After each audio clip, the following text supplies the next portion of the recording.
O relator da segunda fase da reforma tributária, o deputado federal Celso Sabino, que é do PSDB do Pará, prometeu uma alíquota progressiva para os dividendos, ou seja, os lucros, o lucro pago aos acionistas de uma empresa. De acordo com o parlamentar, é possível que proventos de até R$ 1.500 sejam isentos de tributação. Acima desse limite, o imposto deve crescer de 5% em 5%. E em meio a essa transformação do conceito de contribuições federais, existe ainda a possibilidade de um imposto sobre a produção industrial, com taxas de imposto de renda das pessoas jurídicas nas empresas brasileiras. Bom, a gente mergulha mais no assunto e conversa agora com o doutorando em Relações Internacionais da Universidade de Lisboa, também membro da Associação Portuguesa de Ciência Política, o economista e empresário Igor Lucena, nosso convidado aqui no Issa Bahia. Seja bem-vindo, tudo bom, Igor? Bom dia. Bom dia, tudo bom? Prazer estar aqui, pessoal. Muito obrigado. A gente agradece também, muito prazer tê-lo aqui conosco. Pois é, a gente ouve e fala muito sobre a carga tributária brasileira, sobre as empresas, sobre as pessoas físicas também. Existe agora essa possibilidade de reforma e o que se espera é que haja, na verdade, o quê? Uma diminuição de impostos e taxas para gerar mais estímulos aos empreendedores, empresários e assim gerar mais empregos? É possível chegar a essa equação, Igor? Bom dia. É importante a gente falar inicialmente que o Brasil é o país do mundo, e principalmente do G20, onde mais tempo se gasta para calcular, principalmente para pagar impostos. A gente está falando de uma média de 2.000 horas por ano, enquanto países como o México ou até mesmo Colômbia, os países avançados da Europa, gastam cerca de 200 horas. Então a gente está falando de um sistema altamente complexo. A gente não fala só de carga, a gente fala de como se faz para calcular os impostos. A situação no Brasil é tão complexa que o chamado passivo ou litígio tributário, ou seja, a falta de compreensão entre os agentes que arrecadam, as secretarias das fazendas dos municípios e da União e os arrecadadores, a gente tem aí cerca de 4% do PIB em litígios tributários, quando a média mundial não chega a 0,5%. Ou seja, nem mesmo os órgãos que calculam, que colocam as regras de impostos, colocam de uma maneira correta. Esse talvez seja, antes da gente estar falando de diminuição de carga tributária, o principal objetivo da reforma.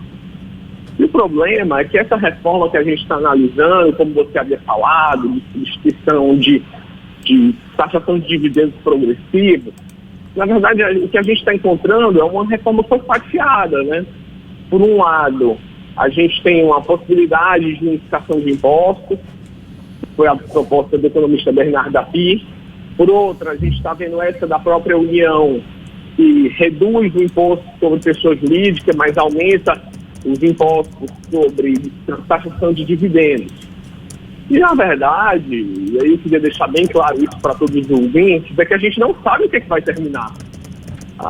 O próprio Ministério da Fazenda, infelizmente, da Economia, mandou propostas que eles não fizeram cálculos. Então, a gente está vendo aí a Confederação Nacional do Comércio, a Confederação Nacional da Indústria, colocando diversos empecilhos e mostrando que até semana passada a arrecadação de tributos iria aumentar.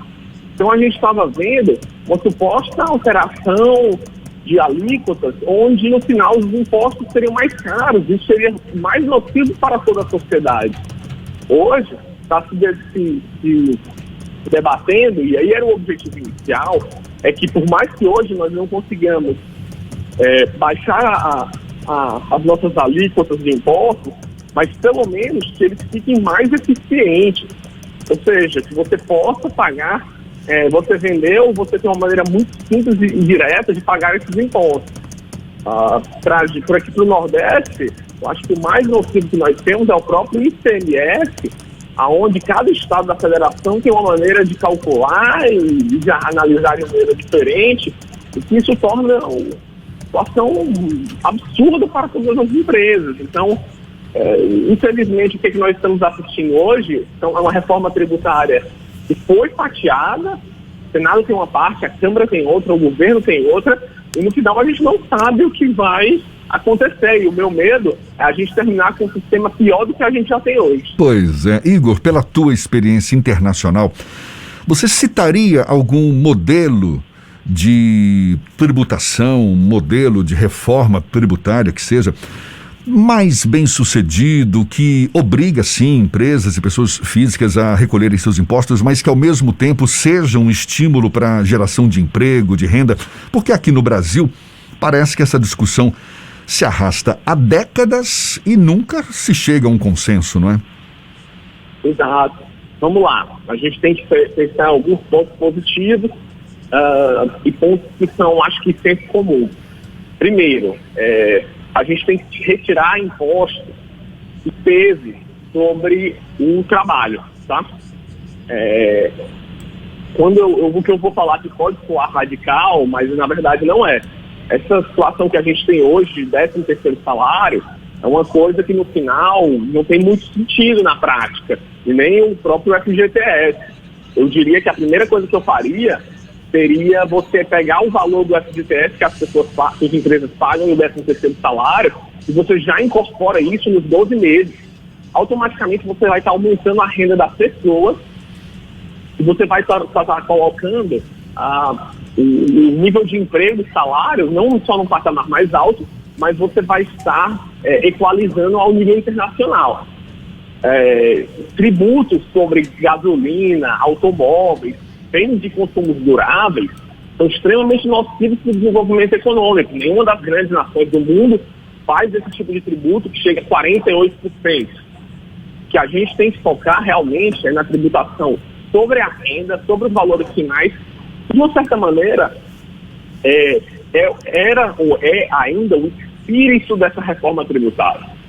Entretanto, o que a gente está assistindo vamos tributar mais a renda e o patrimônio, mas não deixaremos de tributar o consumo.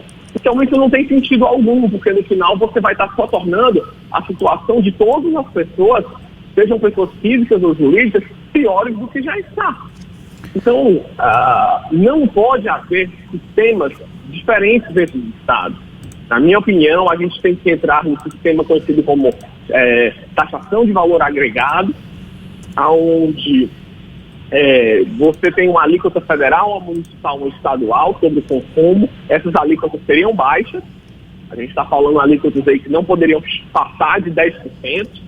E os grandes valores de alíquotas de tributação deveriam vir da renda final das pessoas e das empresas, não sobre o que elas consomem, não sobre o que elas produzem. Para vocês terem uma ideia, muita gente coloca bancos como grandes vilões do Brasil, porque o crédito é muito caro, mas o Brasil é um dos únicos países do mundo onde o banco empresta o dinheiro e ele já paga impostos sem saber se o tomador do crédito vai pagar. Então, só isso já eleva o crédito e o risco para todas as pessoas, quando, na verdade, bancos e instituições financeiras têm que ser tributados sobre seus resultados, sobre o que efetivamente eles ganham, né? A mesma coisa acontece com as empresas, né? Quando você tem um modelo que eu acho absurdo chamado substituto tributário, aonde você hoje paga os impostos estaduais antecipadamente com a suposta visão de que isso está diminuindo a corrupção, a sonegação fiscal, na prática, ele penaliza todos os empreendedores, porque você paga vamos supor, um imposto de R$1.000 sem saber se aquele produto vai ser vendido. Então, no final, se você tiver um momento de crise, se você tiver que pagar, você tiver que dar desconto sobre um produto que você pagou o imposto antecipadamente, você tem prejuízo. Então, nenhum tipo de economia consegue se desenvolver nisso. Igor, você falou sobre a questão... É um tema muito complexo. Você falou sobre a questão de termos alguns modelos em discussão. Um na Câmara, um no Senado, encaminhado pelo Congresso, pelo Executivo, Houve até uma discussão na própria Câmara, numa comissão especial, que o presidente da Câmara acabou suspendendo a leitura do relatório e dissolveu esse colegiado. Você acredita que esse Frankenstein que pode sair dessa reforma tributária pode trazer prejuízos, inclusive nas relações internacionais do Brasil com outros mercados? Olha, do ponto de vista internacional, a gente pode sim, porque é o seguinte, se o resultado disso for a maior tributação sobre lucros e dividendos e remessas das empresas internacionais que vêm para o Brasil, a gente pode criar um desestímulo, por um motivo muito simples. As grandes empresas mundiais vêm para o Brasil, elas hoje já têm conhecimento sobre a parte tributária e sabem o quão complexo é investir no Brasil. A partir do momento que você coloca mais empecilhos, por exemplo, você mantém uma carga tributária alta sobre as empresas e ainda assim cria uma carga tributária sobre lucros e dividendos e remessas ao exterior, você desestimula essas empresas a investir mais no Brasil. Quando você desestimula o investimento direto estrangeiro no país, na prática você está diminuindo a possibilidade de emprego e diminuindo a arrecadação fiscal. Existe um momento em todas as economias que quanto mais o governo quer arrecadar, chega-se no que a gente chama de ponto de inflexão de Laffer. É uma visão puramente teórica, mas funciona na prática. Que o investidor ele deixa de investir. Ele analisa que o custo e o risco é tão alto naquele país que não vale a pena abrir uma empresa lá com seu prejuízo seria muito alto. Então esse é um caso típico. A gente não pode sair desse Frankenstein com carga tributária maior e mais complexa. Ou sai igual, ou sai mais simples de ser calculada. Caso contrário, a gente vai ter talvez um sistema pior do que nós temos hoje. E esse é o problema. A reforma foi tão fatiada, tão colocada em xeque, que hoje ninguém sabe exatamente o que vai fazer. E sim, todas as empresas mundiais estão olhando por essa reforma no Brasil. Outra questão que acabou tendo uma repercussão grande no final de semana, Igor, foi uma fala do dono da Riachuelo falando sobre taxar grandes fortunas. Segundo ele, isso reduz desigualdades, mas empobrece os ricos. Você acredita que alguma reforma que passe pelo Congresso Nacional provoque o empobrecimento dos ricos? Olha, do ponto de vista prático, essa parte de...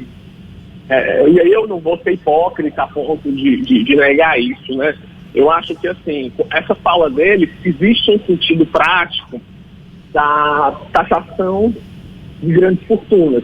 O problema é que quando a gente falava de taxação de grandes fortunas há 20 anos atrás, e isso é um debate antigo, era muito mais simples você ter grandes fortunas sendo taxadas, e isso, de uma certa maneira, entrava no cofre público, e isso era utilizado para a diminuição de desigualdade. Hoje, quando a gente está falando em 2021, a gente viu a taxação de grandes fortunas ser extremamente expandida na França, a ponto de você ter um imposto de 48% sobre grandes fortunas. O resultado prático disso foi que os grandes bilionários franceses levaram dinheiro para fora da França. No final, ninguém mais ficava com as fortunas no país. Então, é muita ingenuidade dos nossos parlamentares acharem que hoje, no século XXI, ao taxar grandes fortunas, esse pessoal não vai levar o dinheiro embora do país, né? Então, assim, é muito bonito fazer um projeto desse, de certa maneira ter um cunho populista, mas na prática a realidade vai ser outra. Igor, para a gente encerrar, por mais complexa que seja essa ideia de reformar, não é, toda essa carga de impostos aqui no Brasil e tal, mas o fato de o Ministério da Economia, o ministro da Economia, Paulo Guedes, apresentar uma reforma de forma fragmentada, isso pode significar não necessariamente essa simplificação da carga tributária e ainda pode até ocasionar um aumento de impostos. É uma conclusão possível essa? É uma realidade que aconteceu há 2 semanas atrás. Esse fatiamento das reformas faz com que grupos de estudo e de debate pensem apenas na sua área e não levem em consideração a outra. Então, como a gente vive num sistema que os impostos são entrelaçados entre si, Quando você altera no imposto estadual, isso mexe na arrecadação federal. E assim sucessivamente, porque em vários casos, os impostos são autocumulativos entre si. Então, isso sim pode acontecer. O que a gente analisa, né? Que, do ponto de vista político, o fatiamento da reforma foi feito para facilitar a sua aprovação dentro do parlamento. E aí há um mérito, sim, do governo de fazer dessa maneira. Entretanto, não sei se haverá a competência político-econômica para que esse fatiamento que foi colocado no Congresso possa sair de uma maneira mais simples, né, que é o que a gente está pedindo, e que pelo menos não altera a carga tributária total. Mas isso aí a gente só vai conhecer daqui para o final do ano. E, sendo bem sincero, se essa reforma não sair até dezembro, ano que vem, ano eleitoral, a gente não vai ter nenhum tipo de reforma nessa monta sendo aprovada em anos eleitorais. Igor Lucena, que é economista, empresário, também doutorando em Relações Internacionais da Universidade de Lisboa, também membro da Associação Portuguesa de Ciência Política. Muito obrigado, Igor, pela sua disponibilidade, pela atenção dada aos nossos ouvintes. Bom dia, até uma próxima, então. Muito obrigado, é um prazer estar aqui e até a próxima. Tá certo, agora são 7h46 na Tarde FM.